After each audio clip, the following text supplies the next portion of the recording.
Muchas gracias, soy Jaime Gutiérrez. Bienvenidos a Diálogos por México desde casa. En esta ocasión tenemos un gran amigo de nosotros, Edgar Rodríguez, quien es un gran apasionado de la lectura de temas sociales, de temas psicológicos, de temas psicológicos y filosóficos. Es director asociado en la empresa Ética y Estrategia.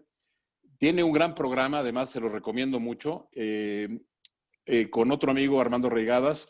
En esta época de cuarentena también sacaron un programa de entrevistas, se llama Conexionistas. Se lo recomiendo, lo pueden ver ahí, Edgar nos platicará dónde, pero están en YouTube las pláticas, en Twitter y en Facebook. Bueno, ha tenido varios cargos. No quisiera yo comentar todo por obvio tiempo, pero quiero comentar nada más que cuenta con más de 25 años de experiencia en áreas de asuntos públicos, responsabilidad social empresarial, comunicación e inteligencia de mercado, análisis político electoral y gestión social, y es pionero en México en desarrollar e institucionalizar las reflexiones de responsabilidad social empresarial en la toma de decisiones empresariales, como en el caso de Cemex, en donde instaló y desarrolló la estrategia de responsabilidad social en las operaciones tanto de México como de Europa. Y sin más, querido Carlos, pues te cedo la palabra para que presentes aquí al grupo. No, Y pero nos muchas presentes gracias, Jaime, muchas gracias. Sobre todo, pues darle las gracias a todas y todos los que participan. Como siempre lo hemos dicho, Diálogos por México de casa es gracias a que ustedes participan y están aquí. Estamos escuchando a nuestros expositores y hoy un expositor, pues yo diría que es de casa, es un expositor de lujo, lo conocemos hace muchos años y hemos aprendido ya mucho de él y hoy aprenderemos un poco más. Mi estimado Edgar, cámaras y micrófonos contigo y muchas gracias por estar aquí en Diálogos por México desde casa. Bueno, mi querido Carlos, Jaime, muchísimas gracias por la invitación y sobre todo gracias por invitarme a formar parte de esta red de reflexión y de conversaciones que nos hacen mucha falta.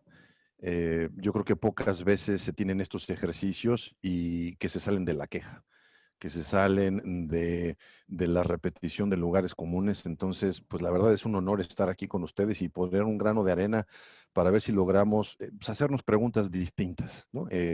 No repetir lo que ya está afuera y poder entender muy bien cómo esta acción social empresarial pues pudiera ser estratégica, no solamente para estos momentos, sino para el tiempo que viene. Entonces, muchas gracias. Voy a compartir una presentación, pero antes quisiera pedirles su tiempo porque déjeme mostrarle de una vez para no variar. Aquí, vamos a ver. Bien, estamos viendo la pantalla, ¿verdad? Sí. Bien, con el permiso de ustedes quisiera yo guardar unos minutos, unos segundos, la verdad, de silencio porque justamente mañana va a ser un año que me invitó un gran amigo, también conocido de muchos de ustedes, a su programa de radio, a hablar de algunos temas. Hablamos de corrupción empresarial y este querido hermano falleció el fin de semana pasado, entonces no quisiera yo dejar este momento. Fue una gran persona, entonces quiero hacerle esta presentación en homenaje a él. Entonces, unos segundos, por favor.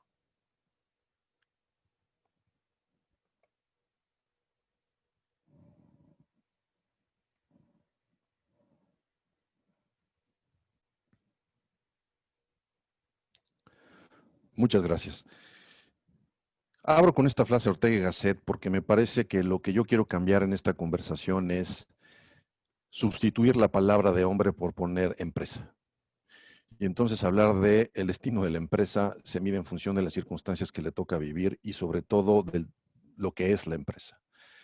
Yo soy un convencido de que no hay una entidad que genere más valor que la iniciativa privada. No estoy peleado con el sector público, no creo en los extremos, yo creo que ambos se necesitan, pero en momentos como este me parece que hay que tener reflexiones distintas. Y esta es una conversación en donde a mí me gustaría que todos nos alejáramos de estas convicciones o nos saliéramos un poco de estos argumentos, digamos, opuestos, que no se justifican, pero que ahí están presentes. Y entonces hacernos las preguntas incorrectas, hacernos las preguntas que no queremos escuchar, hacernos las preguntas incómodas. Justamente en lo que tiene que ver la empresa, ¿no? En su acción social. Y no con esto se trata de enjuiciar a la empresa, sino más bien de exponer motivos para ver qué es lo que está pasando y sobre todo poder, después de todo, tener una reflexión que nos ayude a entender qué hacemos, qué es lo que tenemos que hacer y qué es lo que tiene que hacer la empresa para que su acción social sea mucho más efectiva, porque si una cosa queda clara es que el mundo que sigue post-COVID va a ser totalmente distinto. No va a haber nada que se parezca a lo que acabamos de ver. Entonces, nada más para darnos una idea del tamaño de las implicaciones de las que estamos hablando. Cuando vemos que muchas corporaciones son más grandes en términos de ingresos que algunos estados-nación, por ejemplo, en el caso de Walmart, Walmart ingresa más que Bélgica y que Luxemburgo. Pero podremos decir, bueno, son países muy pequeños, ¿no? Pero cuando hablamos de estas dimensiones, me lleva necesariamente y me remite a acordarme de aquella experiencia que hubo con la compañía de Indias en la Inglaterra del siglo XVII-XVIII, que tuvo tanta fuerza que la conquista de la India y la expansión, ¿no?, de territorios y parte de la conquista inglesa fue financiada por esta compañía. Esta compañía llegó a tener un ejército mucho más grande que el propio Estado inglés. Y entonces es como el monopolio que todos quisiéramos tener, es como la definición más terminada de lo que es el poder empresarial. Y a partir de ahí, en esa reflexión, decir, bueno, quien tiene tanto poder debe de tener muchas responsabilidades. Y hoy por hoy tenemos empresas que no se parecen a ellas, a esta compañía, porque no tienen ejército, porque no movilizan tropas, pero movilizan recursos, movilizan información y están presentes en todos lados. Entonces, cuando hablamos de esto, yo quiero centrar a conversaciones. Allí hay una responsabilidad que hay que entender y hay que asumir con preguntas distintas. Bien, no podemos iniciar esta conversación y decir, bueno, ¿dónde estábamos parados? ¿Dónde está la empresa hoy? ¿Qué es lo que se está conversando? ¿Qué tenemos allá afuera en la conversación? Y entonces habrá que reflexionar de aquellas tendencias que teníamos previamente al escenario de la pandemia y las que tenemos ahora. Yo en listo identifico 10, son muchas más, y cada uno de ustedes tendrá seguramente una distinta, pero pongo a su consideración lo siguiente. Lo primero es que el modelo neoliberal está bajo la lupa y esto no tiene que ver con la pandemia. Esta es una conversación que inicia antes de la pandemia, inicia en el 2013, y si nos ponemos muy puntuales, inicia con todo el movimiento de la crítica al posmodernismo. Estamos hablando de la década de los 80, es decir, ya desde entonces se vislumbraba este cuestionamiento al modelo neoliberal, por decir, bueno, esta cultura, ¿no?, que fomenta solamente el consumo por el consumo, hay que revisarla. Pero hoy hay ciertos grupos, ciertas tendencias, inclusive en el mundo consultor donde yo me desempeño, se utilizan estos argumentos y se citan inclusive al propio Papa, y la lista de nombres que tenemos ahí son en su mayoría economistas. Hay un grupo de intelectuales que hace no mucho, en unos meses, sacó una carta en El País hablando de los efectos de la pandemia, pero principalmente enfocándose en esta gran diferencia o esta brecha que se ha generado en el ingreso de las personas, y hablando de pobreza, y de alguna manera se responsabiliza al modelo neoliberal. Esta no es una discusión para ver si estamos de acuerdo o no en eso, si tenemos posturas, sino más bien para entender, de ahí estamos arrancando, esto es hoy lo que priva. Y las empresas están reaccionando a ello. Siguiente es que hoy vemos este fenómeno. Tenemos populismo en el poder, colectivismo en la calle, todos estos movimientos sociales que se han desprendido Colombia, Corea, Taiwán, y los movimientos que tenemos, Hong Kong, Taiwán, Colombia, Chile, las marchas en defensa de los derechos de la mujer, son estos movimientos colectivos en donde la palabra colectivo versus individuo sale a la calle. Y entonces vemos eso disputa inclusive en temas del uso de la máscara o de la mascarilla para protegernos del COVID. Entonces tenemos el colectivo versus el individuo, y eso es lo que está en el ambiente. Y la incertidumbre en las redes, en el sentido de hoy estamos dominados por lo que conocemos como todo el fake news y como la cultura de la cancelación. Eso domina los ambientes y esa reflexión está metida ahí. Tenemos también el impulso sin precedentes a los temas de sostenibilidad. No solamente porque en el 2015 la ONU sale o pone en la mesa su programa de los Objetivos de Desarrollo Sostenible y su compromiso, sino porque desde el 2003 hubo iniciativas antes, ¿no?, que tiene que ver con ponerle una cara más amable al capitalismo. Entonces se tiene ese impulso y ahí está. Tenemos una evolución de los modelos de consumo soportados por la tecnología. Este asunto de Internet of Things ya estaba presente antes de la pandemia. Y con el anuncio de Amazon Go, sobre todo, digamos como el ejemplo más terminado, en donde la tecnología empieza a ocupar terrenos en los que antes no necesariamente estaba, y entonces se empieza a replicar modelos de negocio, pero básicamente estructurados por dos condiciones: el acceso a la tecnología, y el acceso a la información que genera la tecnología. Ese es el marco donde estamos ahora. Y 5, esta es una constante desfavorable para las empresas y hay que entenderla no como la manzana excepcional o la manzana podrida, sino como que nos invita a una reflexión de algo no está bien. Los ejemplos icónicos de desempeño empresarial poco ético. El último y el más reciente es el ejemplo de EY con el asunto de esta empresa alemana que se llama Wirecard, todo un tema de corrupción que tuvieron en la India. No los voy a listar aquí, pero JP Morgan, Chase, Siemens, Odebrecht. Hace un año, en el 2019, hubo 29 casos registrados, todos con multas y todos con arreglos, solamente en Estados Unidos, de los 4 controladores más grandes, lo que se llaman las Big Four, que son EY, Deloitte y estas firmas, en donde todos incurrieron en este fenómeno. Y estos son los visibles. Entonces, parece ser, ¿no?, que cuando no hay regulación o cuando la regulación se relaja, ¿no?, siempre tenemos estas recurrencias. Entonces, eso no abona al desempeño de la empresa, pero tampoco se trata de crucificarla, y lo que no quiero, lo que no me gustaría en esta conversación es que lo omitiéramos.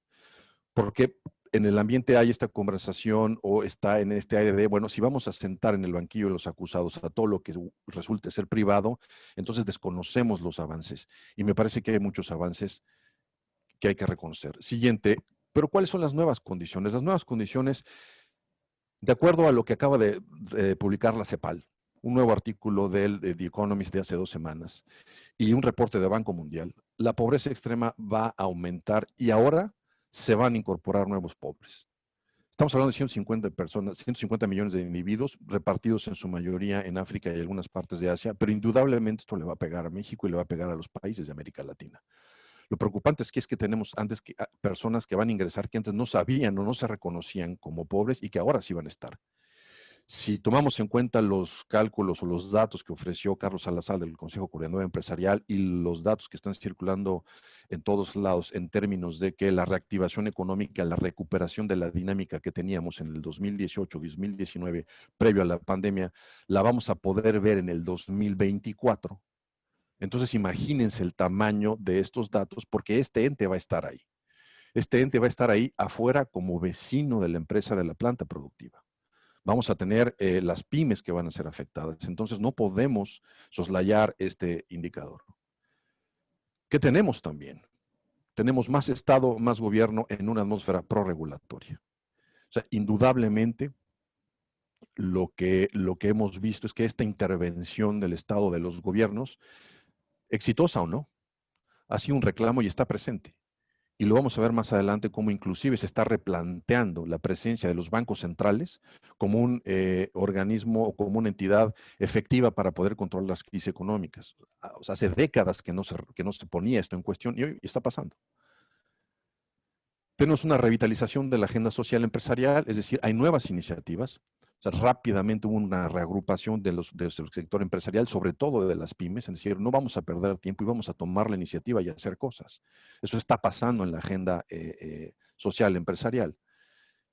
Las pymes son ahora el nuevo protagonista en el escenario. Ahora, desde los estímulos fiscales y desde los apoyos que los gobiernos han dado, que se dirigen o que toman en cuenta las pymes, es posible que algunos estímulos hayan o no llegado. Es posible que haya gobiernos, como en el caso mexicano, en donde hayan sido muy pocos o nulos. Pero el punto es que esto ya está en la conversación. La reflexión sobre entender qué era una pyme, de qué tamaño es, qué porcentaje del Producto Interno Bruto, está ahora en la discusión, nunca como antes. Y finalmente el desempeño ético, otra vez, ¿no?, que ahora entra en una etapa de transición. Ya no es la apariencia en donde es suficiente tener, por ejemplo, un código ético de conducta, y ahora es un tema de cumplimiento. Ahora estamos hablando de un asunto de inclusive certificarse bajo normas ISO. Lo que yo destaco con color naranja es sobre lo que quisiera abundar rápidamente en esta conversación. Sé que habrá puntos más, pero quisiera retomarlos por un poco para hacer la reflexión y poder responder qué tan estratégica es la acción social de la empresa entonces. Para eso, quiero citar estos datos de Robeco-Sam. Para quien no estén familiarizados con ellos, Robeco-Sam es una subsidiaria de este grupo Orix. Orix es una firma japonesa que tiene $100 billones ellos en assets propios, en activos propios, y tiene una cartera de $400 billones en activos y son un organismo financiero, evidentemente. Estamos hablando de ese tamaño. Ellos, digamos, son uno de los organismos respetados a nivel internacional que generan indicadores y que generan metodologías para evaluar el desempeño de lo que se conoce ahora como los ESGs o estos criterios para tomar una decisión de inversión sobre aspectos ambientales, sociales y de gobierno. El dato interesante aquí de este estudio que hace Robeco-Sam es que nos dice lo siguiente. En el caso, por ejemplo, de los países, quienes han gestionado mejor la pandemia han sido aquellos países que han tenido, en este caso de los indicadores Robeco-Sam, un desempeño mejor. En el caso de México, lo que podemos ver aquí, y aquí están los índices que ellos o los registros que ellos obtienen, el desempeño por país. Después tienen su desempeño social, gobernanza, las inequidades, las condiciones sociales, etcétera. Lo interesante aquí ver es que el desempeño de México, por ejemplo, pues es mediocre, está entre los 6 puntos y los 5 puntos, ¿no? Y entonces, por ejemplo, el estatus de democracia, de acuerdo a sus propias mediciones, nos está diciendo, ¿no? Que México está ubicado en esos países. Y aquí lo que ellos identifican es hacer una correlación entre esto y el número de muertes y el número de respuesta que ha habido entre contagios y muertes en aquellos países con los cuales Robeco-Sam mide y tiene información al respecto. Entonces Robeco-Sam dice, muy bien, hay una relación, una correlación interesante, es decir, aquellos países que han tenido un mejor desempeño han estado más preparados, un mejor desempeño en sus indicadores ESG, han estado mejor preparados para salir adelante de la pandemia. Y a mí me parece que este es un dato muy poderoso para regresar con las empresas, porque lo que hace Robeco-Sam es justamente medir este desempeño empresarial y decir, bueno, aquí tenemos un caso de negocios para decir, sí hay que hacerlo, sí vale la pena, no nada más para resolver problemas de negocio, problemas de flujo, problemas de venta, sino problemas sociales. Y este dato es interesante porque entonces con la misma metodología, Robeco-Sam lo que hace es que mide lo que ellos llaman el balance institucional, en donde miden el desempeño en las instituciones y lo comparan contra el tipo de preparación o la gobernanza que han tenido esas instituciones.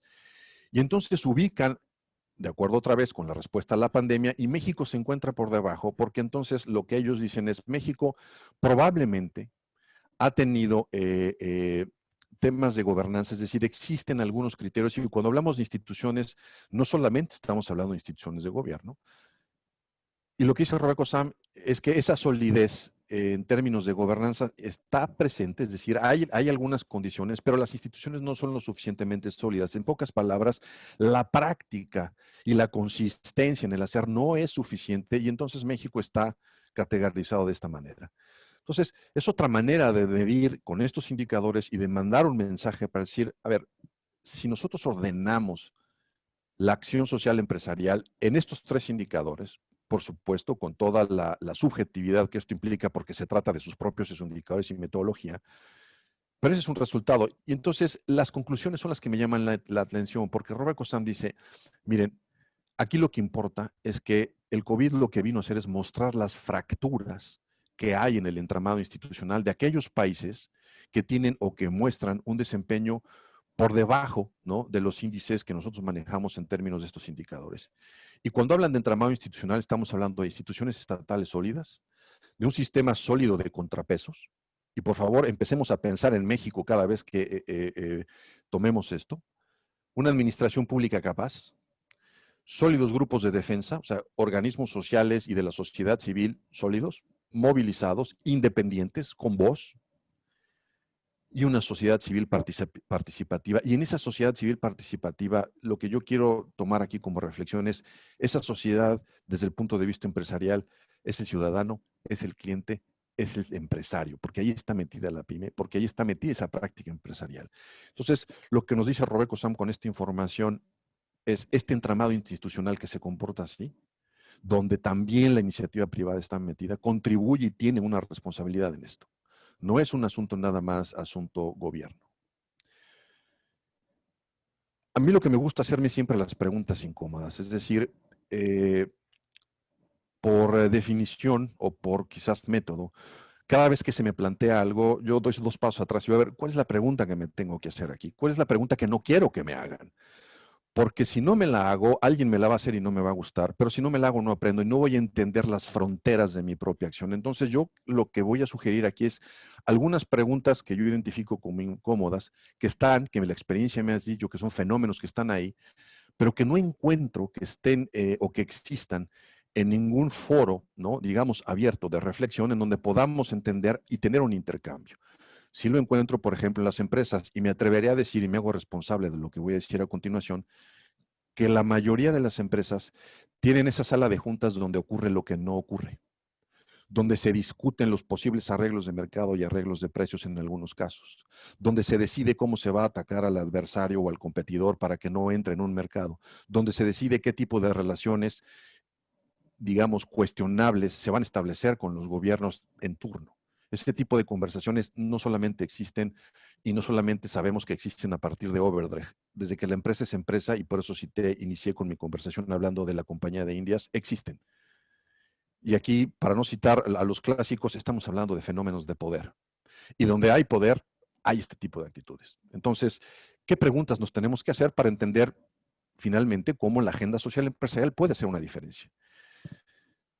Y quiero empezar con el populismo en el poder. Si pudiéramos sintetizar en una ecuación todo lo que está allá afuera, que explica, ¿no? La ecuación para entender la 4T, de todo lo que se reproduce, de todo lo que se dice, quizás podríamos llegar a esta conclusión. Entonces tenemos que hoy hay un cambio de interlocutores, o sea, hay una élite en el poder en proceso de reacomodo, es decir, apenas se están reacomodando, pero es una élite en el poder. Ahí están. Unos son del pasado, otros se están formando, entonces tenemos a los ex no sé qué, y hoy tenemos a los que son puros y se están formando, pero ahí están. Y lo que es importante entender aquí es que ellos vienen desde la colonia hasta el gabinete, es decir, desde la cuadra de mi municipio. Hoy esta alternativa de ver este tren en el que se pueden subir y tener un poco de poder es atractivo para muchos. Y ese es un gran problema para ellos o para lo que representa la 4T. Más, esto, pues, ¿qué me genera? Me genera nuevos protocolos. Hay nuevos protocolos de relación. Tengo empatía y colaboración en términos ideológicos. O sea, hoy lo que sea distinto a mi ideología, pues entonces parece ser que no cabe, ¿no? Y de lealtad personal, ¿no? En donde hay unos ajustes en los grados de intermediación. Es decir, yo como empresa estaba acostumbrado a tener una intermediación que me duró 70 años y 2 sexenios de pan con las mismas características en mi conversación con la autoridad y de repente me cambia. Y ese es un fenómeno que hay que entender. Y tenemos un nuevo protagonista, y el nuevo protagonista desde este lado de la ecuación es el pueblo, el pobre. Este es excluido que no ha estado en ningún lado, que no lo hemos visto y que desde su propia narrativa ha estado excluido de toda posibilidad de beneficio. Pero esto lo tenemos dividido entre que hay una misma cultura política. Sigue siendo la misma democracia de cuates. No quiero perderme en esto, pero ejemplos ustedes los tendrán muy frescos, ¿no? En la memoria. Las prácticas corporativistas y clientelares se mantienen, ¿no? Y el dinero, por ejemplo, en la presencia del dinero en las campañas políticas, lo vamos a ver. Es decir, no va a haber una diferencia sustantiva entre el financiamiento de las campañas de antes y el que ha habido y el que vamos a tener en las elecciones del año que viene. Es decir, la política a la mexicana, en términos sustantivos, no ha cambiado y yo veo muy difícil que cambie. Y tenemos una eficacia del aparato público que se explica a partir de, pues, diluida por la política pública, evidentemente, por la carencia de recursos, unas finanzas públicas con muy poco margen de maniobra, independientemente de las convicciones personales y los caprichos que ustedes quieran poner en la mesa. Y hay una destreza profesional cuestionada. Todo esto multiplicado exponencialmente por una concentración de poder, en donde hay un juez indiscutido, un relato moralizante como columna vertebral de todo este espectáculo político.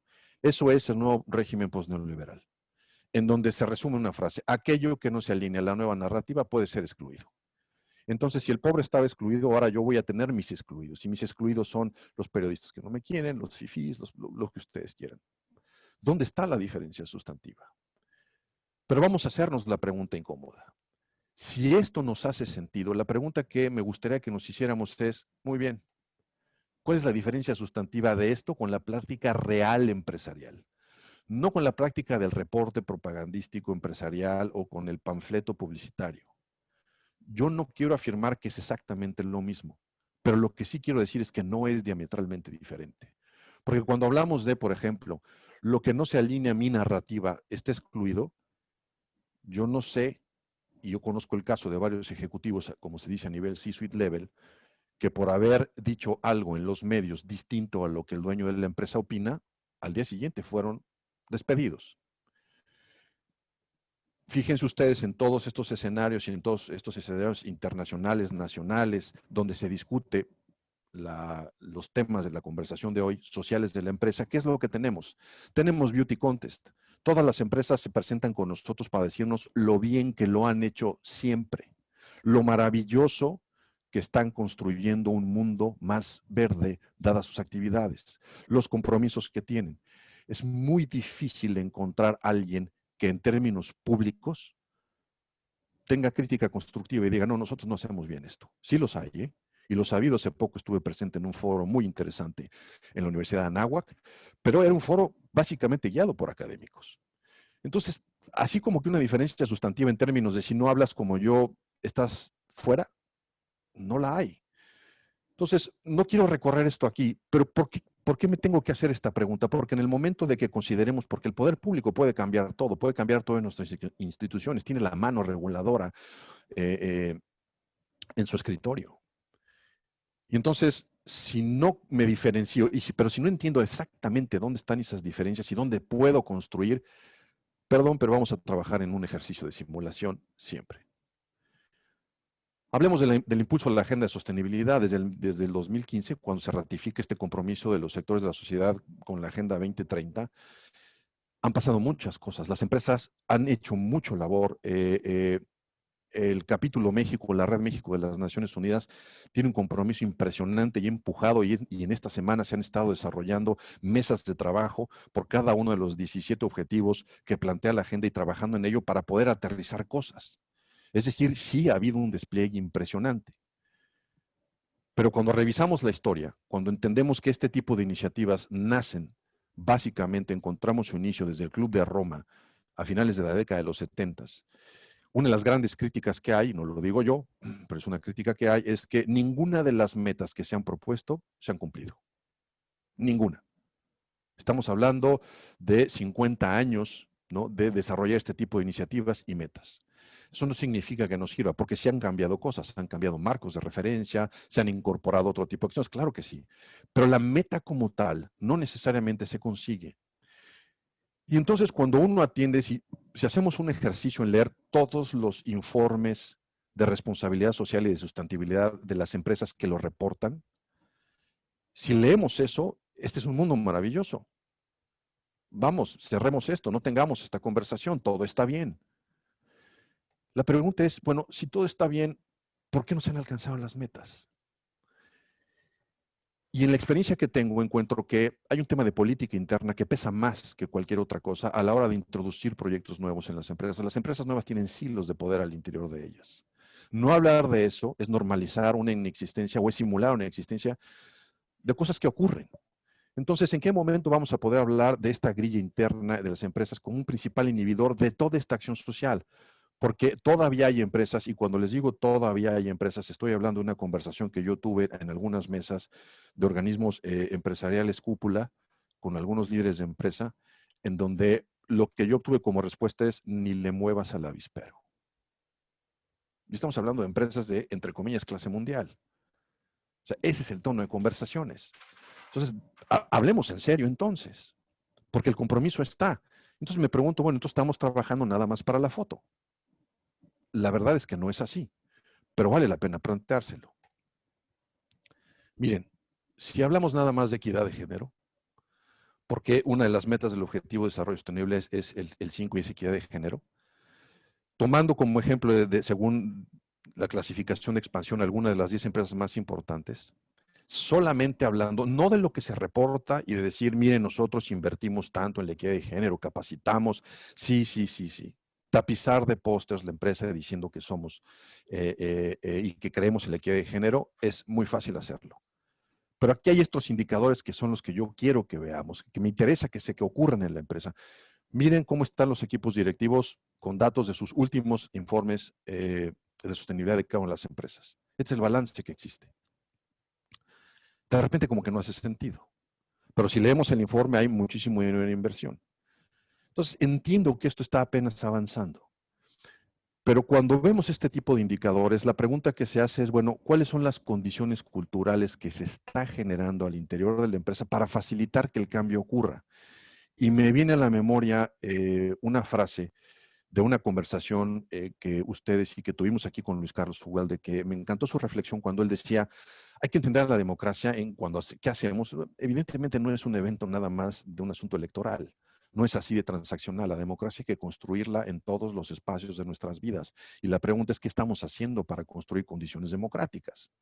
La pregunta que hay que hacerle a la empresa es, muy bien, ya nos comprometimos con los objetivos de desarrollo. La pregunta es, ¿qué estamos haciendo para generar las condiciones que faciliten esa adopción? Si uno de los indicadores fuese solamente uno y de manera injusta, ¿cómo está el equipo directivo? Pues entonces no se están generando condiciones. Y repito, es una observación injusta. Pero el detalle está en la pequeña letra y es un poco ir más allá. De acuerdo a un reporte de Oxfam en el 2006, Oxfam hace un estudio y suelta esta cifra aterradora y dice, van a hacer falta 170 años para que hombres y mujeres alcancen el mismo índice de ocupación, reciban la misma remuneración por el mismo trabajo y tengan igual acceso a los puestos directivos que los hombres. La conclusión es aterradora, es decir, ellos van más allá y le ponen una identidad a los excluidos y dice, sí, sí hay excluidos, sí, sí hay diferencias, sí, sí, sí, sí existe este gap neoliberal y esos son mujeres. Entonces, se van más allá y dice este reporte, podemos llegar a la conclusión entonces que el modelo neoliberal ha construido riqueza a partir, ¿no?, de extraerla de las mujeres, de no entregársela a las mujeres. Insisto, podemos estar o no de acuerdo con eso. Podemos cuestionar sus métodos de evaluación, pero es un dato que ahí se suelta en el que vale la pena reflexionar. Entonces yo como empresa, cuando voy a Palacio Nacional y firmo mi compromiso y pongo mis desplegados de pósters y hago mi reporte y entonces manejo frases felices como, y esta es una frase muy común, nosotros estamos comprometidos, el cumplimiento social ambiental está en el DNA de nuestra empresa. Y esas frases aumentan por minuto. Y cuando vemos esto, decimos, ah, qué bueno. Vamos a ver no solamente el objetivo. La Agenda 2030 tiene 169 metas que corresponden a los 17 objetivos. Nada más tomando una sola meta. Hablando de la equidad de género, y hablamos de la existencia de marcos jurídicos para promover y hacer cumplir y supervisar esta igualdad y no discriminación, y empezamos a entender la materialidad del indicador duro, y vemos, oye, ¿qué te parece si me empiezas a dar un dato donde disminuyes la brecha salarial? ¿No? Al respecto entre hombres y mujeres y me dices, bueno, esta es nuestra base cero y a partir de aquí le estamos disminuyendo. Hay empresas que ya lo están haciendo, la mayoría de ellas extranjeras y algunas europeas. Bueno, por supuesto europeas. O el empoderamiento de mujeres para ocupar niveles ejecutivos. Entonces, está bien que me digas cuánto inviertes en esto, en comunicación, en clases, en Zooms, en capacitación, pero ¿qué te parece si también me empiezas a decir cómo estás disminuyendo esa brecha? ¿Y qué te parece si el siguiente informe me dices mi fuerza laboral, no nada más de mi fuerza base o de menor ingreso, sino de niveles ejecutivos, ya logramos tener estas mayorías y este ha sido nuestro indicador año con año? Muy pocas empresas mexicanas lo hacen o se atreven a hacerlo. Este es un tema que les da pavor porque implica costos. Más Estado y más gobierno. Lo que les decía, este es un reporte de la semana pasada en Bloomberg, en donde hace una reflexión interesante. Por primera vez en décadas, los bancos centrales están cediendo su predominio en la gestión de la política económica. Es decir, la política monetaria y subir tasas ya no es suficiente para manejar la crisis económica de la pandemia. Ya hay exigencia a gasto público y estímulos fiscales que se hacen más relevantes. Si el gobierno mexicano lo está haciendo o no, ese es tema de otra conversación. El punto aquí es, en general, el ambiente que existe es este. Y entonces también hay una tendencia regulatoria porque, como todos sabemos, nuestro país tiene esta espiral negativa en donde una vez que se detecta una necesidad social existente o que puede haber las condiciones, pues puede haber un grupo social que exija una regulación para verse beneficiado, se puede politizar y entonces esto se convierte, deja de ser un problema netamente social y se convierte en un problema de intercambio de prebendas políticas y ya sabemos este cuento. Entonces, hay una tentación regulatoria que abre la puerta a este oportunismo y sí, hay que decirlo, social y político. No nada más es político. Y entonces tenemos ejemplos muchos. Iniciativas de ley que surgen en congresos locales, como hace 3 años en Tlaxcala, en donde a un diputado se le antoja decir, bueno, hagamos esta ley porque a mí se me antoja que esta empresa no está consumiendo más agua de la que tiene que consumir y la pone en discusión. Si se tiene razón o no, fuera de poder discutir eso en lo particular y ver el contenido, están generadas las condiciones para que eso ocurra. Que ese es el punto. Y entonces aquí la pregunta que a mí me gusta hacer es, bueno, ¿cuándo vamos a hablar del chantaje y la extorsión social? ¿Cuándo vamos a entender que hay camiones repartidores que no entran a ciertas colonias, ¿no? A ciertos lugares del país? No hoy, este no es un fenómeno de hoy, sino desde hace décadas, si no dan lo que ellos, las propias comunidades, llaman el diezmo social. Es una exigencia que se ha convertido en extorsión. Si tú no haces esto, no puedes vender aquí. Y eso existe. Entonces, ¿cuál alternativa tiene entonces todo este discurso interno, ¿no? Cuando tenemos a la empresa empujando por ganar participación de mercado y aumentar las ventas, en donde el chofer del camión repartidor, del producto que sea, regresa con su gerente regional y le dice, oye, es que queremos vender, pues entonces tengo que entregar cierta cantidad de producto porque si no, no vamos a entrar. Pero esas cosas no se conversan en las escuelas de negocios, no se conversan en estos foros y existen y son de todos los días y forman parte, así como los alemanes llaman Realpolitik, de la Realpolitik del mundo empresarial. Ahí está. Pero mientras no lo hablemos, no lo hagamos transparente, no vamos a saber cómo manejarlo. Y seguimos pensando entonces que tenemos una sociedad que no se equivoca, que es ínclita, que es preclara, que es pura, ¿no? Y no, también existen estas otras cosas. Y también está el fuego amigo, ¿no? Cuando hablamos de la competencia.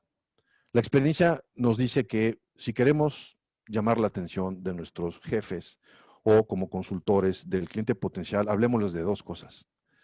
De riesgo potencial para que sus operaciones se detengan o de lo que la competencia está haciendo. Y en ese momento vamos a tener su atención. Si metemos estas dos variables vamos a entender. Y en una guerra comercial, las guerras comerciales son despiadadas. Se mueven muchas piezas al respecto que también pueden entrar acá y que tocan lo social, porque son las mismas comunidades en esta espiral que yo les decía. Sí, sí existe. Y he sido testigo de comunidades que han sido incentivadas por otras empresas para tener protestas sociales en lugares de la construcción de plantas productivas o de centros de distribución, ¿no? Para entorpecer la labor de la empresa competidora. Eso también existe. Hay una revitalización de la agenda social empresarial y sí, esto entra en juego y entonces vemos no solamente, es decir, cómo esta reflexión de hagamos conciencia no es un tema de hoy, es un tema que en términos de ubicarlo por nomenclatura inicia en el 2007 y con este asunto que se llama el capitalismo consciente, en donde la escuela de Babson se involucra en esto. Y podemos tener, por ejemplo, este asunto del Business Roundtable, y luego tenemos aquellos principios de compromiso social del Consejo Coordinador Empresarial, y la última iniciativa que se lanza en Monterrey, en este intento que se llama Iniciativa de Capitalismo Social. Cuando vemos esto, la verdad es que siempre es bienvenido que esto ocurra, porque lo que tenemos es que las empresas están pensando y están reflexionando en qué más hacer y cómo darle la vuelta, ¿no? A este gasto o esta inversión que se tiene en términos sociales para que evidentemente beneficie al negocio, pero también impacte en términos sociales positivos. Aquí lo que me preocupa es que cuando estas cosas suceden, sobre todo en el mundo consultor, se toman como ejemplos y se utilizan como, se sacralizan.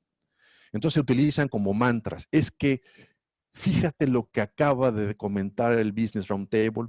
Para quien no tenga el referente, el Business Roundtable reúne a las compañías más importantes y más poderosas de Estados Unidos. Es un think tank. Y básicamente es el club que uno quiere estar. Si me valen el cine, es como la UEFA en términos de fútbol. Son ellos y no otros. Y de repente el chairman, el CEO, o que en ese momento que fue el que firmó la carta diciendo que las empresas deberían de pensar en que su compromiso ya no solamente es con los accionistas, sino que debe de haber otros actores involucrados. Generó pues muchas suspicacias. Hubo quien estuvo a favor, hubo quien estuvo en contra. Pero la pregunta que a mí me gusta hacer es, a ver, no podemos tomar esto como el dato súper positivo, aleccionador, para llegar con la empresa y vender cuando hace un año, ¿no? El presidente del Chase Manhattan Bank, que es justamente el CEO que firmó esta carta, ¿no? Acaba de recibir o recibe una multa por casi $200 millones por prácticas de corrupción ética, por alterar los mercados, la venta la venta y la oferta de metales en el mercado de Estados Unidos. Manipularon los mercados. Y cuando ocurren esas cosas, pues uno piensa, bueno, este asunto de que el mercado lo resuelve todo y que la mano invisible lo resuelve, no cuando hay externalidades. El mercado no tiene respuesta a eso. Y entonces, pues esta carta, esta intención, carece de toda credibilidad cuando vemos esto. Y las preguntas que uno se empieza a hacer entonces son, a ver, ¿realmente estamos hablando de un cambio de paradigma o es una moda en la que estamos montados? Porque como vimos en los antecedentes, pues la empresa está presionada para hacer algo. Está en el banquillo de los acusados, el modelo, la empresa y lo que implica. Y hay algunos gobiernos que están abusando de eso, sobre todo los gobiernos populistas. Quieren apretar un poco más, tienen el pretexto ideal. Y la otra pregunta que hay que hacerse es, bueno, ¿lo que se está haciendo aquí es una estrategia para gestionar riesgos o para cambiar la realidad social? Una de las grandes críticas que hay a toda la práctica de responsabilidad social empresarial, en lo cual, por supuesto que yo no estoy de acuerdo, pero es una crítica y hay que tomarla, es lo que ustedes están haciendo es comprar la voluntad de sus comunidades. Es lo que están haciendo. En el momento que ustedes tienen actividades sociales, lo único que hacen es comprar lo que ustedes mismos le pusieron en términos elegantes como licencia social para operar. Y esto lo que hace es conseguir el permiso para hacer sus tropelías. Y cuando la comunidad reclame, pues entonces ustedes van a abrir escuelas, pintar canchas de fútbol, etcétera, etcétera, etcétera. No es tan simple, pero esa es la crítica que está. Y cuando tenemos estas inconsistencias, pues me preocupa porque entonces parece ser que se diluye y que pierde efecto. Pero sobre todo internamente. Y finalmente el desempeño ético. En el 2006 surge una norma, tuve la oportunidad de participar por el capítulo México que lidera una persona que estimo mucho y que es una mexicana que se siente en Suiza y que ella es la representante de México ante la empresa y que organizó el grupo para trabajar en el desarrollo de esta norma. Es decir, en el proceso tuvimos la posibilidad de revisar hasta las comas de lo que esta elaboración de norma iba a dictar para evitar la corrupción o en este caso el soborno. Y cuando esto se hace, pues la esperanza era que hubiera una adopción relativamente rápida. El caso es que no la ha habido. En el caso de México, según un reporte en el 2019, había empresas en proceso de certificación, pero no hay ninguna. Y entonces la pregunta es ¿por qué? Y fíjense lo que me llama la atención acá. Cuando hablamos de corrupción, Kroll, que es una empresa muy interesante que hace investigaciones serias, con muy buena reputación, presencia en todo el mundo sobre estos temas, ellos hacen una encuesta y hacen comparativos todos los años, estudios dentro de sus clientes, por supuesto. Pero fíjense la pregunta que hacen aquí. La pregunta es, ¿cómo percibes los riesgos de corrupción, ¿no? O de antisoborno dentro de tus actividades en el 2018, si vas a caer o dónde está el riesgo identificado? Y la mayoría de las empresas contestan, está identificado en el otro, en mis interacciones con los otros. Es ahí donde se ubica el delito o la proclividad a la corrupción. Si esto lo traducimos al lenguaje empresarial y si pensamos que quien contestó esta encuesta son empresas grandes, ¿quién es ese otro? Son también empresas, son pymes. Ese otro con el que se transacciona son las pymes o son ellos mismos. Entonces, y si me regreso al dato que está ahí de la revista Harvard Business Review, en donde vemos que ese 30% de una encuesta que que hace PricewaterhouseCoopers sobre las organizaciones y su preocupación de dónde podrían identificar que se encontraban estos actos, bueno, pues son internos. Entonces, hablar de corrupción dentro de las empresas es algo que tampoco se hace de manera común, y menos ahora, porque entonces hacerlo es otra vez pensar en que solamente se está acusando, pero las empresas al interior, estos temas, algunas de ellas los cancelan, y entonces esto no existe. Y hay datos aterradores porque si los combinamos, por ejemplo, con la equidad de género, hay un estudio muy interesante que dice, bueno, casi el 60% de aquellos individuos de nivel ejecutivo alto que son identificados o, digamos, evidenciados con actos de corrupción dentro de la empresa, cuando son hombres, lo que ocurre con ellos es que la gran mayoría de ellos, casi el 60%, se cambian de área, los mueven a otros lados. El otro 40% de esos hombres sale de la compañía sin consecuencias legales. Pero cuando se trata de mujeres, ¿no? La mayoría de las mujeres se van inmediatamente a la empresa, las corren. Es muy difícil pensar que no hay una correlación entre preferencias, entre tendencias de género, pero vuelvo a lo mismo, el dato ahí está. Entonces, las preguntas que hay que hacerse son, bueno, ¿qué es lo que nos queda entonces hacer? Y quiero entender esto. ¿Cuándo vamos a revisar a la cultura empresarial fuera de la conversación de las escuelas de negocio? Es decir, a ver, aquí hay conversaciones de poder. Aquí tenemos una realidad nacional en donde la forma en la que hacemos negocio no necesariamente va a favorecer lo que necesitamos socialmente hablando. Si queremos conseguir esa licencia para operar, ¿dónde están esos impedimentos culturales de la forma en que nosotros hacemos negocio para decidir de una vez por todas qué es lo que vamos a hacer al respecto? Porque si nos volteamos a ver a las escuelas de negocio, todo es maravilloso. Acabo de leer, hace 2 días salió una columna me parece que es en el periódico Excelsior, de un profesor de una escuela directiva de negocios en donde dice, bueno, estas son las claves de una empresa exitosa post-COVID. Y uno lo lee y a mí me parece que es una colección de estos pósters con un águila que uno pone y dice, para que seas feliz, haz ejercicio todos los días. Entonces, es una colección de frases del lugar común en donde digo, muy bien, siempre eso estimula la reflexión. Pero ¿en qué momento vamos a hablar de lo que realmente ocurre? Porque de veras tenemos que el México que viene de aquí al 2024 va a incrementar el número de pobres que antes no lo eran. Y tenemos un problema ahí. Entonces, no necesito hablar de este mapa para entender cuál es el lugar que ocupa México de acuerdo con los índices de percepción de corrupción. Finalmente, ¿es estratégica o no? Y aquí toda esta conversación para centrarla en estos 3 puntos. La presencia de la empresa, su acción social está diseminada en todo el país. Tiene un alcance que quizás de manera individual lo saben, pero no de manera colectiva, y me preocupa eso. Porque, por ejemplo, en casos de discusión de la norma, yo personalmente lo viví en la discusión de la norma 041, en la norma de transporte, en donde hace algunos años lo que se discutió en México era si transitaban los fulles o no, estos camiones de doble eje a la Ciudad de México o por las carreteras. El argumento era que eran muy peligrosos, había muchos accidentes. El otro argumento era que era poco productivo, poco eficiente. Lo que vimos en el piso de la Cámara de Diputados, lo que vimos es que las agrupaciones o las empresas lo que hacían era pues, negociar en sus propios términos. Entonces tendríamos a los principales usuarios del transporte en México con una agenda distinta. Y hay quien empujaba su agenda porque le convenía más tener unidades más pequeñas porque de esa manera podía surtir sus tiendas en todas las ciudades. Y hay quien decía, no, mis centros de distribución están en la periferia y yo necesito tener eso. Entonces, claro, eso ocurre. Estamos hablando de mercado.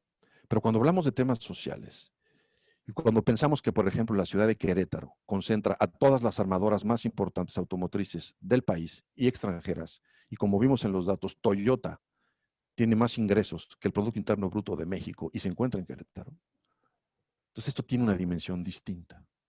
Cuando entendemos, por ejemplo, que todas las cementeras se encuentran en el estado de Hidalgo, pues entonces empezamos a ver que esos estados se ven diferente. La interacción de la empresa ciudadano existe, es la empresa con el consumidor. Nada más que la empresa tiene que entender entonces que también es ciudadana. Yo como empresario también soy ciudadano. Yo no sé por qué en esa conversación de repente se nos olvida cuando tenemos la cachucha de empresario, bueno, es que ahora soy empresario, entonces ya no eres ciudadano. Tiene una dinámica igual o superior en términos de frecuencia a la de autoridad ciudadano. Es decir, el número de intercambio y de interacciones entre un consumidor y la empresa es mucho más frecuente que con su autoridad. Tengo más en la memoria mi vínculo con la empresa que mi vínculo con la autoridad. Y las dinámicas de vinculación son potencialmente más favorables, porque la autoridad me vinculo con ella quizás en términos no siempre tan positivos. Y ahí hay una oportunidad enorme. Y los fenómenos de transición cultural, es decir, que se transmite la cultura de una empresa, por ejemplo, hacia sus cadenas de suministro, y hay ejemplos de empresas que están haciendo unas cosas espectaculares, en donde meten a las cadenas de suministro su reflexión, dialogan con ellos, y sí, se blindan.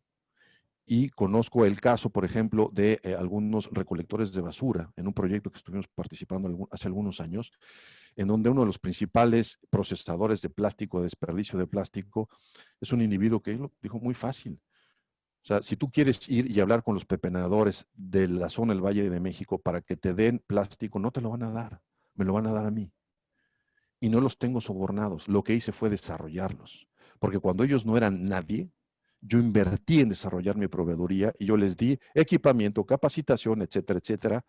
Y hoy son mis aliados más importantes. Entonces, para que uno de ellos se vaya de mi cadena de suministro, va a costar mucho, muchísimo. Pero es una mentalidad que no está diseminada en todos lados, pero es una manera de transmitir esta cultura que puede construir patrones muy positivos para entrar cambios de gran calado. Y cuando me refiero a cambios de gran calado, estoy hablando de esa ciudadanía madura, no infantil, que no solamente es solidaria cuando hay un temblor y entonces todos nos queremos y todos nos ayudamos, y es algo que vamos a necesitar. Entonces, con estas, digamos, tres, quizás de manera muy simple, observaciones, esta manera de interpretar la acción social de la empresa tiene mucho más por aportar, ¿no?, que un tema de reporte o que un tema de tengamos conversaciones para eliminarme riesgos.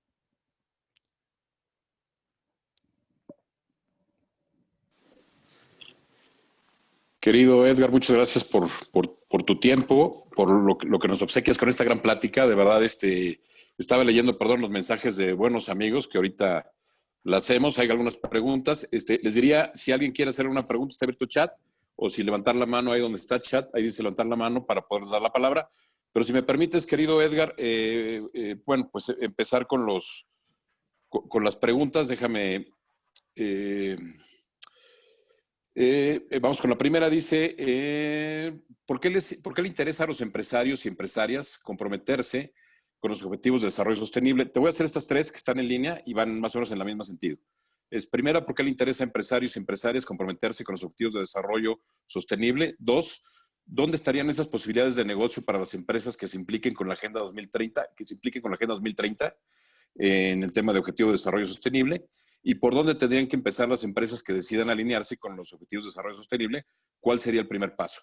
Y te pondría una personal. El tema del individualismo, que nos ha dañado mucho como sociedad, hablo de México.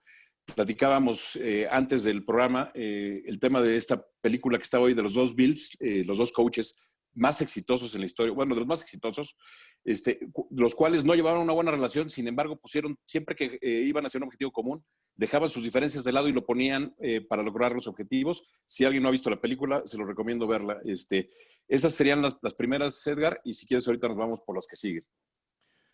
Bien, para hablar en términos planos y como se dice, calzón quitado, ¿por qué algunas empresas adoptan la Agenda 2030? La respuesta no es solo una. Hay unas porque no pueden no verse en la foto. No están en la foto, no está bien. Y entonces hay que estar. Y entonces voy, firmo, me tomo la foto y hago lo que tengo que hacer para eso.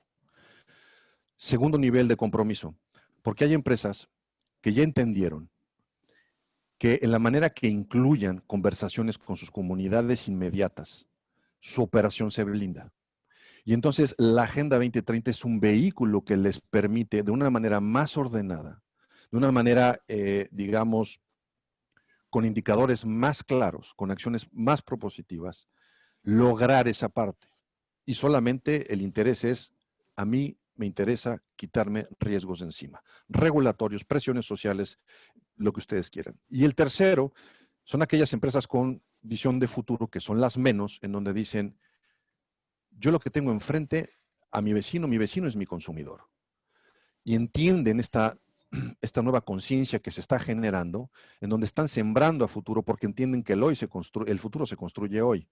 Y entonces se montan en la agenda, y con esto no quiero decir que sea excluyente, es decir, sí, me tomo la foto, estoy presente, sí, cumplo mi cuota, gestiono mis riesgos, pero además, ¿no? Tengo la posibilidad de generar mejores condiciones para que mi mercado subsista, se siga reproduciendo. La palabra de crecimiento no está en la mente de ninguna empresa, en ninguna. Esta es una corriente de los 70s que propone un francés muy interesante para decir, a ver, el planeta nos vamos a acabar, dejemos de crecer. Pues le fue muy mal. Ese concepto no está en las empresas, se quieren seguir creciendo, entonces saben que la única manera de poder reproducir eso es montarse en la Agenda 2030. Son esas tres posibilidades. Siguiente, ¿cómo hacen negocio? Justamente ahí, ubicando las posibilidades de que se generen primero ahorros. Y eso es lo que más le cuesta a la Agenda 2030. Adoptar la Agenda 2030 implica costos, implica inversión. Digamos que ese es el elefante en el closet de la Agenda 2030. Para yo poder eliminar, por ejemplo, mis emisiones de gas invernadero, tengo que hacer cuantiosas inversiones.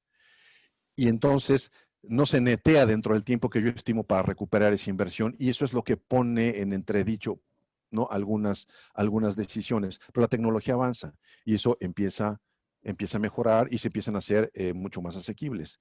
Pero básicamente tiene que ver con eso. Y tercero, ¿por dónde empezar? En casa.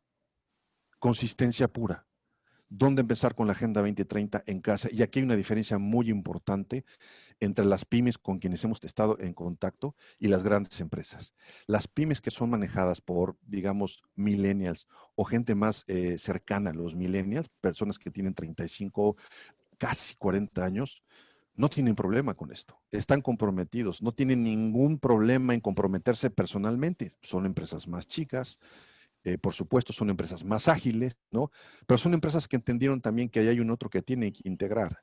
Las grandes corporaciones siempre van a ser más lentas, siempre hay temas de política, siempre vamos a hablar de quién propone esto, de quién es el área. Hay proyectos que se han detenido todos, porque el proyecto lo encabezaba una persona que cayó de la gracia de un director. Y no me importa los beneficios que tenga esta persona, entonces el proyecto se va. Entonces, ¿por dónde empezar? Hay que empezar en casa. ¿Por cuál? Por aquellos indicadores que sean más fáciles de ejecutar dependiendo de tu industria y del sector donde te encuentres. Perfecto. Hoy tenemos una gran sorpresa y un gran amigo, que por cierto lo voy a comprometer aquí, Carlos y yo lo vamos a comprometer a que después de las elecciones de Estados Unidos, para no comprometerlo, nos dé su percepción de quién gana en Estados Unidos para que nos platique y qué van a hacer con el tema de los paisanos. Le abrimos el micrófono a nuestro querido cónsul en Washington, Rafael Laviaga. Ya estoy con el hermano Rafa Laviaga. Querido Rafa, qué gustazo. Muchas gracias, Jaime, y muchas gracias, Edgar. Qué gusto ver a tantos queridos amigos. Alejandro Envilla también veo por allí. Voy a hacer la pregunta en obvio de tiempo. Qué ganas de poder participar muchas cosas. A la luz, querido Edgar, de toda la información que nos acabas de dar, tan lúcidamente presentada, tan ordenada, tan coherente, tan cuidadosa en cuestión de consensos, de no tomar partido, por decirlo así, por unos u otros. ¿Qué tan optimista eres en esta profundidad de temas que has abarcado? ¿Qué tan optimista eres sobre el futuro planeta, sobre el mundo futuro que vamos a dejar, que vamos a heredar a nuestros hijos? Esta es una pregunta generacional, habida cuenta de que veo muchas caras de mi generación, de nuestra generación. ¿Qué tan optimista eres sobre el mundo que vamos a heredar a nuestros hijos, Edgar? Mira, Rafa, yo creo que esa es una pregunta que me lleva a pensar y a dejar a un lado lo que me gustaría que pasara para contestarte francamente lo que creo que puede pasar.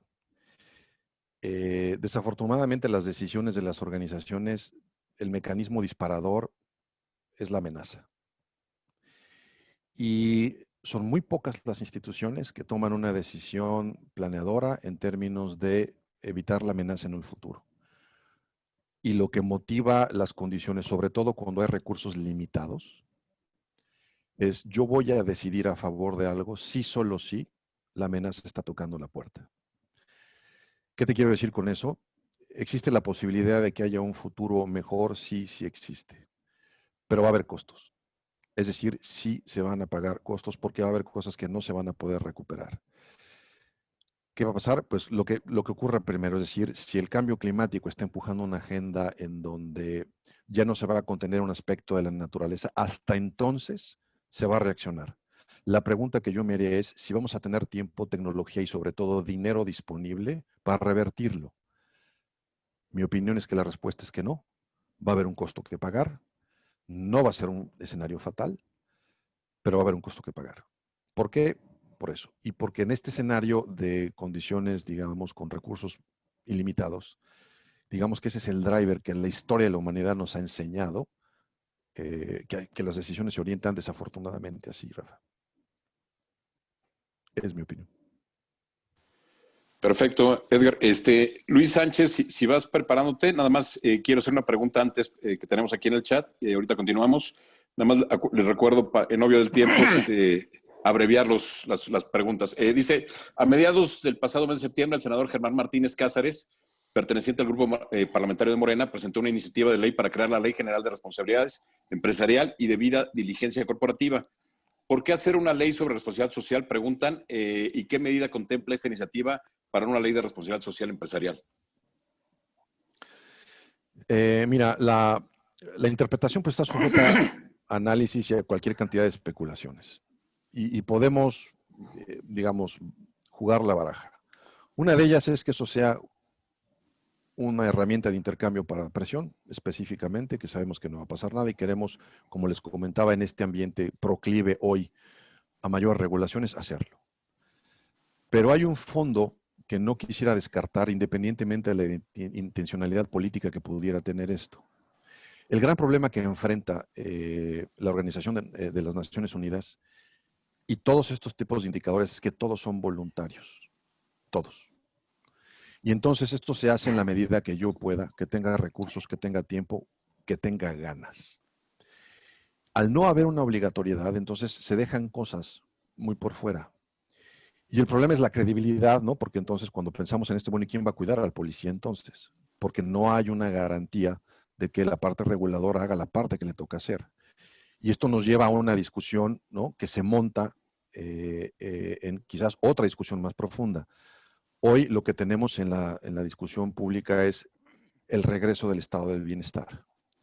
Y entonces tenemos a mucha gente que está queriendo traer la socialdemocracia de vuelta, quitarle los errores que cometió, ponerle en el contexto de un mundo mucho más conectado, mucho más internacional, global, y entra dentro de esa conversación, es decir, cómo este Estado va a garantizar el bienestar. Y eso me lleva a una reflexión final.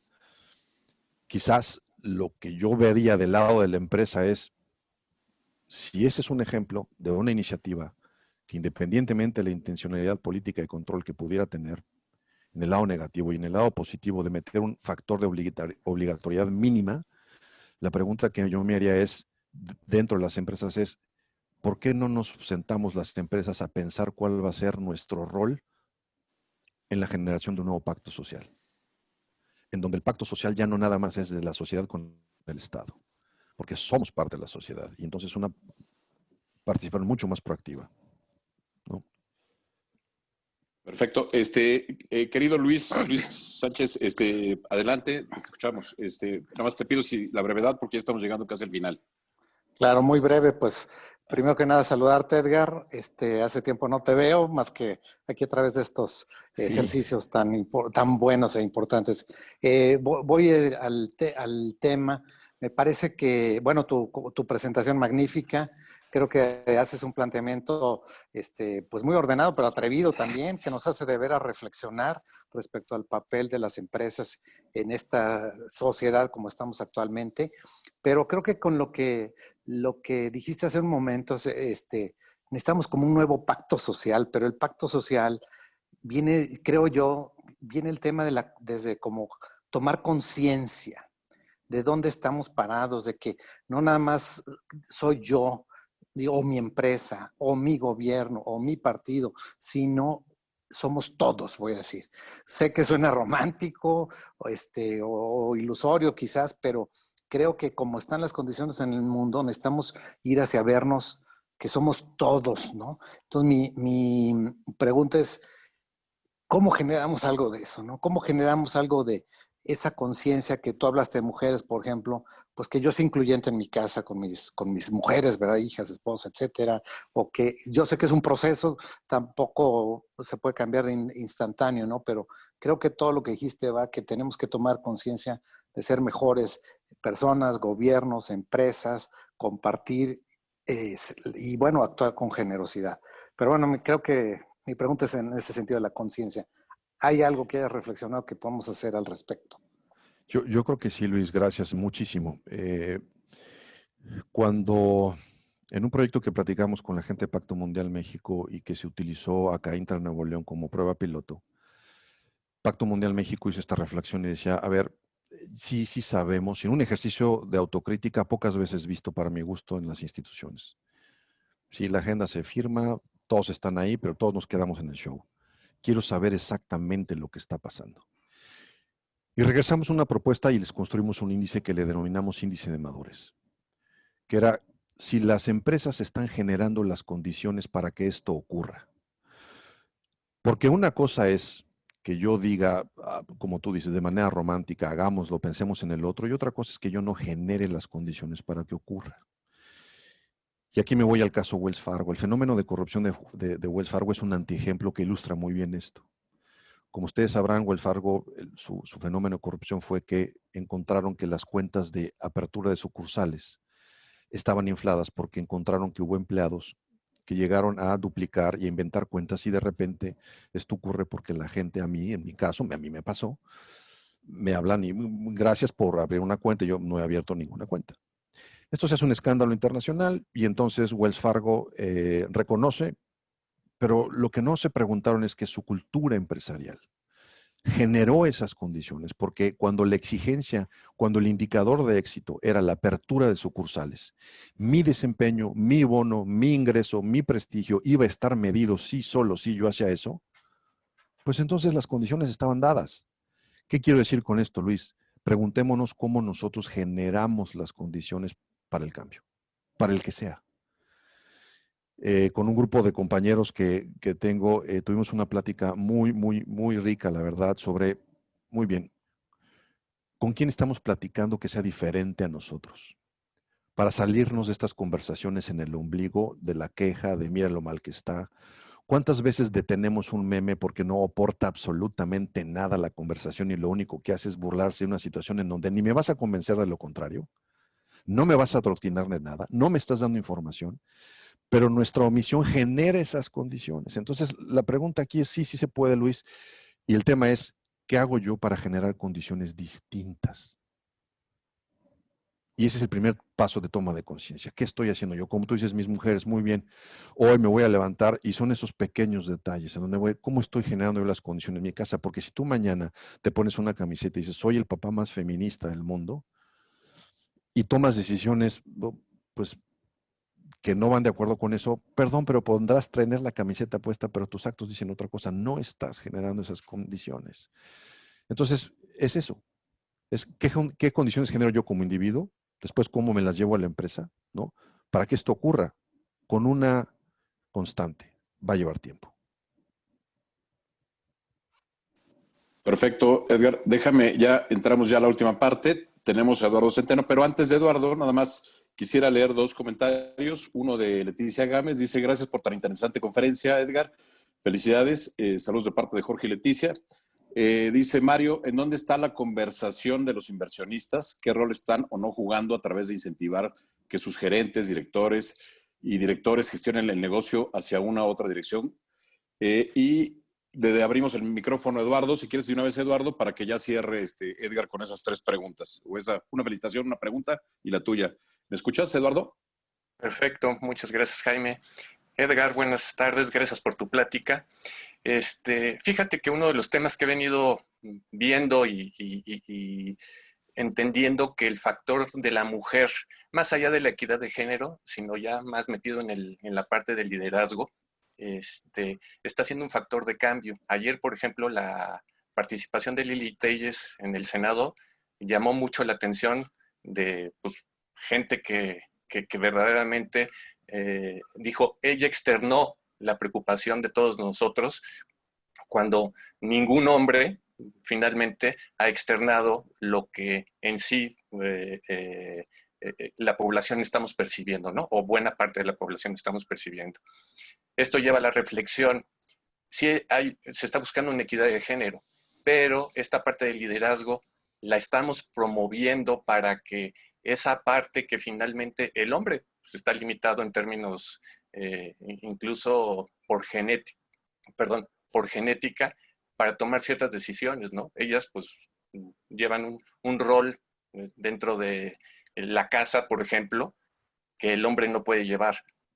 Aquí tú cómo percibes que la empresa le esté dando o abriendo las puertas a este liderazgo que creo que es importante para hacer ese cambio que ya es necesario tanto en la empresa como en la sociedad. Ok. Voy a contestar la primera pregunta, el tema que tiene que ver con los inversionistas. Es una gran pregunta porque cuando hablamos de inversionistas tendemos a generalizar y a ubicar un solo grupo de inversionistas. Y entonces inversionista es aquel que tiene gran capital, que tiene todos los recursos y es el que decide con una sola inversión el destino de una empresa. La verdad es que cuando las empresas están en oferta pública, el inversionista somos todos aquellos que compramos acciones y que jugamos a la bolsa. Y que le exigimos a nuestro corredor rendimientos del 20%. Y en donde si no nos lo da, nos cambiamos y entonces ese apetito por el resultado inmediato lo provocamos ¿quiénes? Nosotros. Y allí hay una cultura del hacer dinero sin el menor esfuerzo. Entonces hay distintos tipos de inversionistas. Afortunadamente hoy, en el caso como Robeco Sam y en el caso como el ISO 37001, ya hay una reflexión de inversionistas que están levantando la mano y están diciendo, si tú no tienes en orden tu desempeño en estos criterios ambientales, de gobernanza y sociales, no vamos a invertir en ti. Y se están organizando en términos colectivos. El caso, digamos, más ilustrativo es el que ocurrió hace 2 meses, más o menos, con Rio Tinto. Rio Tinto es una industria minera inglesa que lo que pasó fue que decidió, se comportó como cualquier empresa, sacó sus permisos, habló con sus abogados de explotación de minas y entonces dijeron, en ese monolito en Australia, ¿no? Vamos a explotarlo porque ahí tenemos derechos de minas. Legalmente todo estaba perfecto, por lo menos eso dicen. Nada más que se trata de un monolito que lleva no sé cuántos años, miles de años de historia ahí. Es el centro cultural de una tribu local. Y entonces, éticamente, ¿no? El destruir y terminar con ese monolito generaba mucha controversia.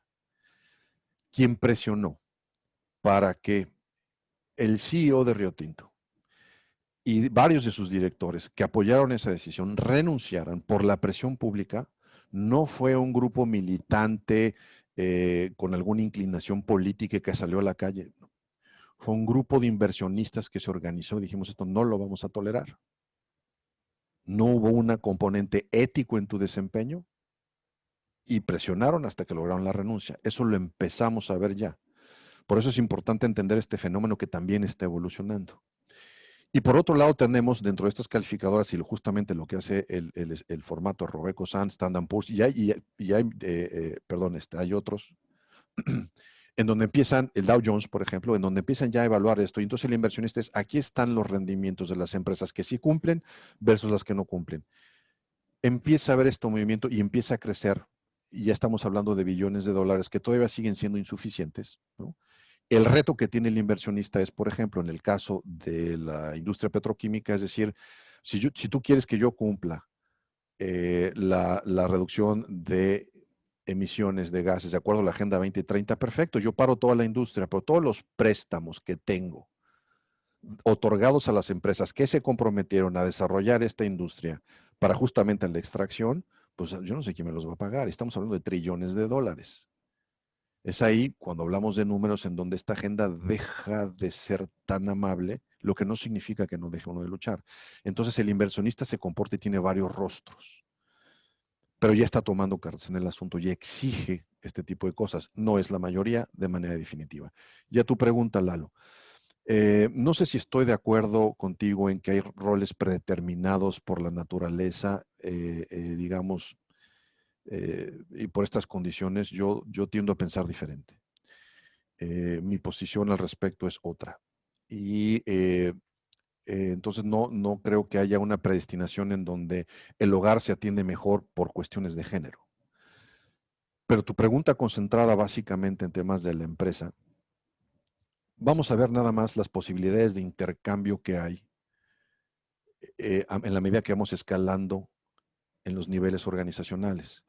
Cuando yo muestro quienes están sentados en los equipos directivos de estas empresas, la tendencia no varía en el caso de las empresas mexicanas mucho. Seguimos teniendo la misma concentración en hombres. Y cuando vemos la generación y la edad de quienes están ahí, se entiende. Son baby boomers, son generación X. Pero eso cambia con las generaciones de abajo. Para las generaciones de abajo, y ahí quiero tomar una plática donde aprendimos muchísimo, porque tuvimos una plática con una mujer muy brillante, que se llama Ana Paula Gutiérrez, y tuvimos una plática con Íñigo Rodríguez, en donde en esa conversación, cuando hablamos de millennials con millennials, nos enseñaron una cosa.